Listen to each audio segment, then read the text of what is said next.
Welcome to the Principles of Good Health podcast, where I provide you with straightforward and practical nutrition and lifestyle advice, helping you lead a happier, healthier, and more active life. I hope you enjoy the show. Hello, and welcome to a new edition of my Peyton Principles Natural Health series. I haven't recorded a new video podcast for a little while, and last weekend, I'm recording this in May 26, and last weekend I was running a brain health workshop, and one of the topics I was talking about and how we take care of our brain, helping to protect the brain, was focusing on toxicity. And the more I spoke about it, the more the group of ladies I was with was very keen that I would run another detox program. But more about that later on. But I thought today I would talk about toxic load.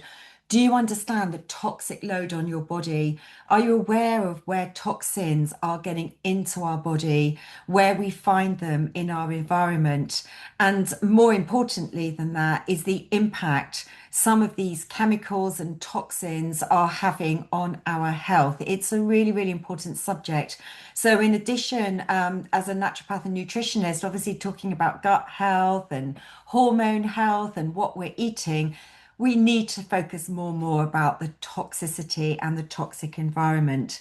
So I want to talk today about how we identify some of these toxins and what they might be doing on your health. And I want to stress that I don't want to make this a scare story. I want to make this an awareness story, because at the end of the day, it's about how we can take action to improve areas in our life that are going to have a long-term impact on our health.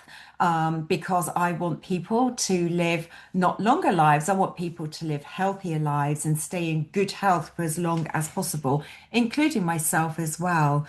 Now, of course, we're not going to be able to avoid all toxins in our life and in our environment, but the more we can focus on where we might be exposed to them, the more we can take action.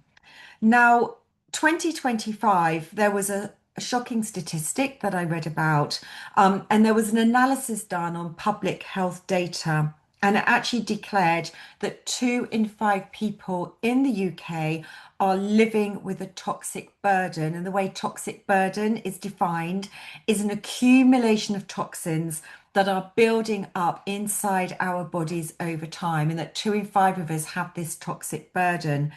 Now, according to certain estimates, about 6% of the world's disease burden, including chronic diseases, cancers, neurological conditions like dementia and Alzheimer's, developmental disorders, and 8% of deaths worldwide can be attributed to chemicals. And we need to be aware of, therefore, where we're exposed to these so we can start to take some action. Now, every day we are going to be surrounded by hundreds and thousands of synthetic chemicals.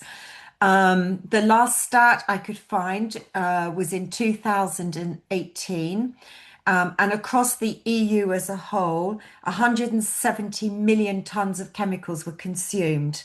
And more than 2/3 of these chemicals were known as chemicals hazardous to health. Now, why it's allowed for these chemicals to be used in the environment, and I'll come on and show you where we're exposed to these, is another matter. How is it that we've allowed this accumulation of so many chemicals to be used that are known to be hazardous to health?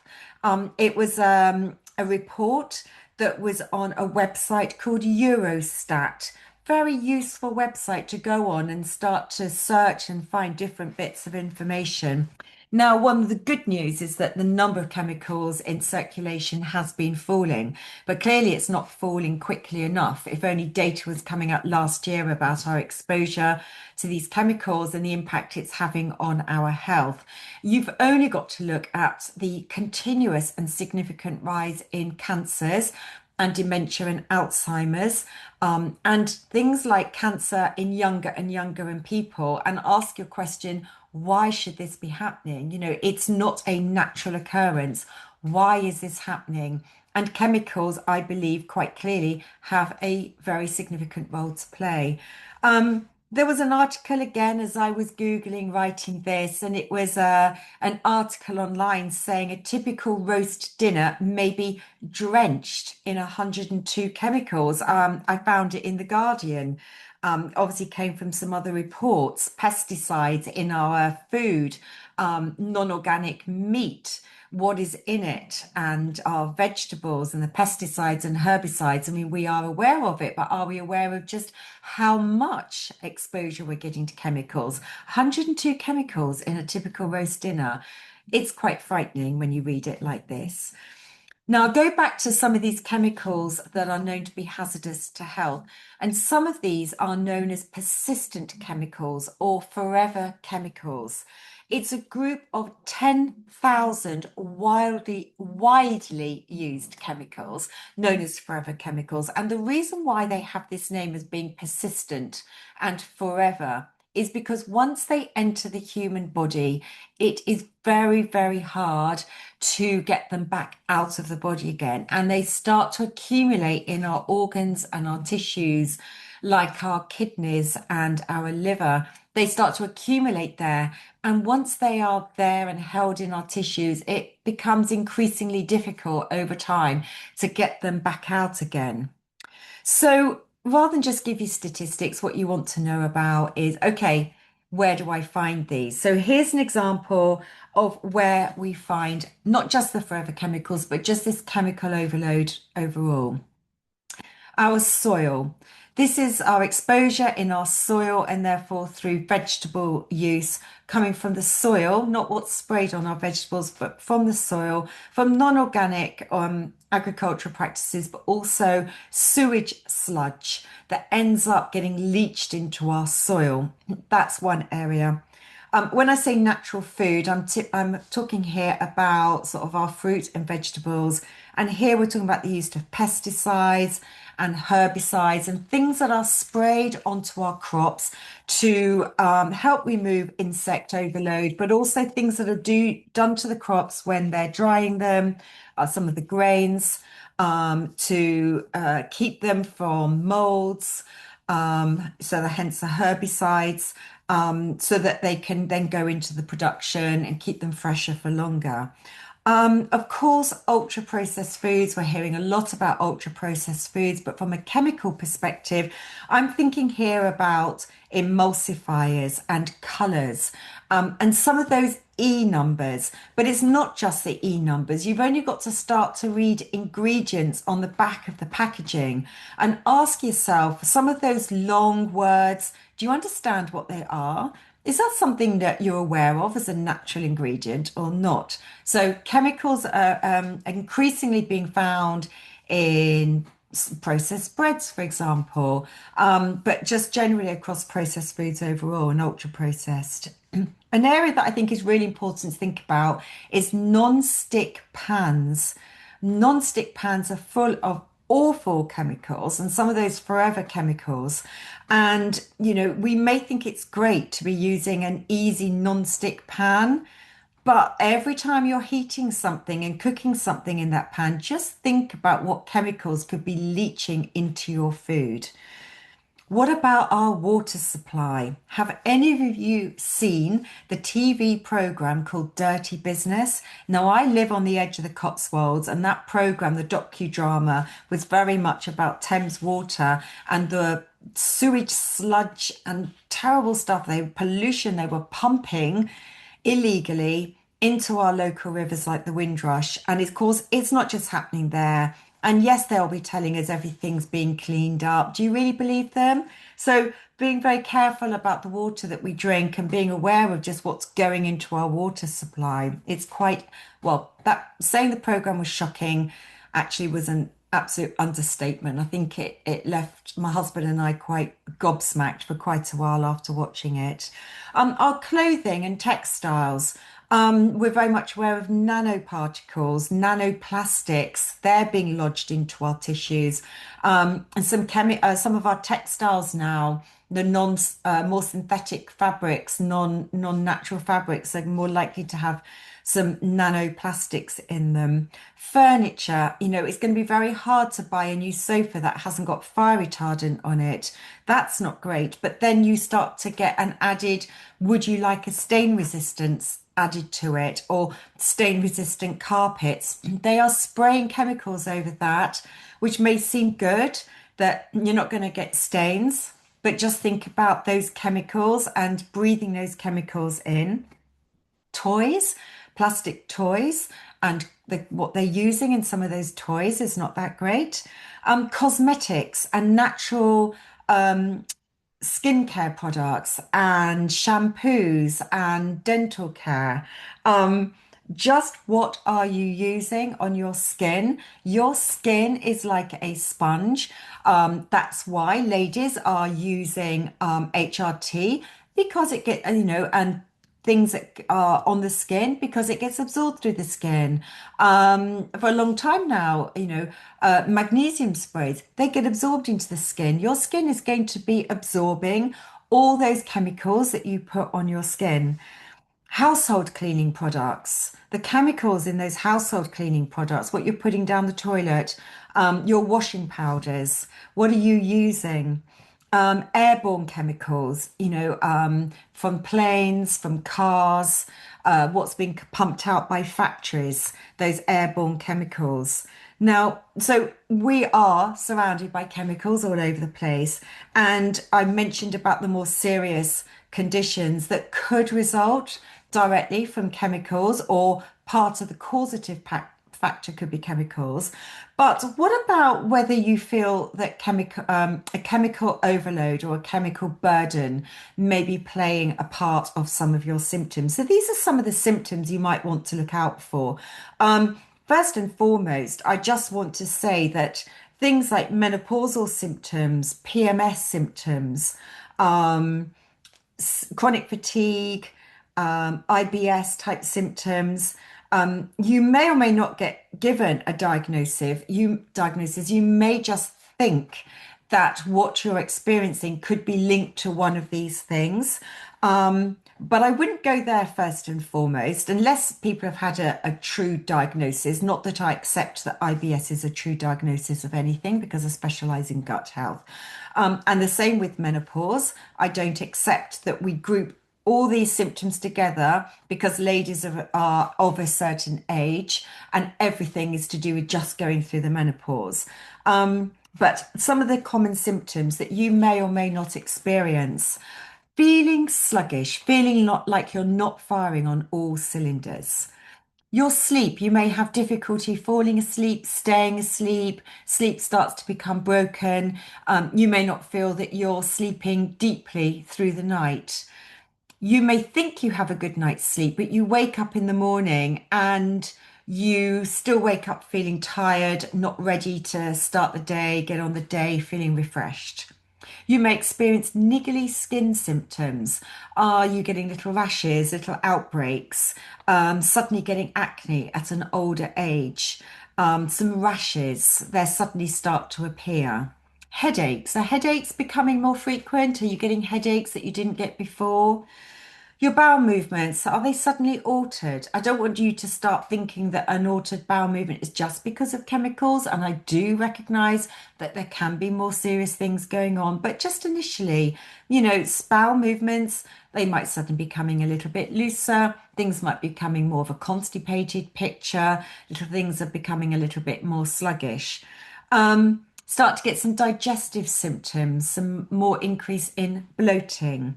Perhaps you started to get sensitivity to smells, or just feel there's more of an allergic situation going on. Not a true allergy in the true sense of the word, but just more sensitive to things. Brain fog. So you can see why some of these could be associated with some of the other things that I mentioned at the start. But as a naturopath, I start to group some of these symptoms together and start to wonder what else might be going on in the body. I'm looking at the big picture here holistically. But I'd like to see my clients face to face for an initial consultation. And a couple of things I like to look for is, are people getting really dark circles under their eyes? And this isn't just a sign of aging, but are people getting more dark circles under their eyes? Is the tongue looking quite congested and not so clear? You know, it's coated and looks congested. These can be a sign that the liver is struggling. And now your liver is a major site of detoxification, very important in the body. But if your liver is overburdened with trying to deal with toxins, then it's going to throw off signs elsewhere like brain fog, the eyes, the tongue are very noticeable. So, what can you do to reduce this burden? Here are some examples of a way where you can go away, have a think about your lifestyle, and have a think about where you might be able to reduce the burden in your life. So, choose stainless steel pans. I hope you haven't just gone out and invested in some new non-stick pans. I finally got round to replacing all my pans in January this year, I think it was.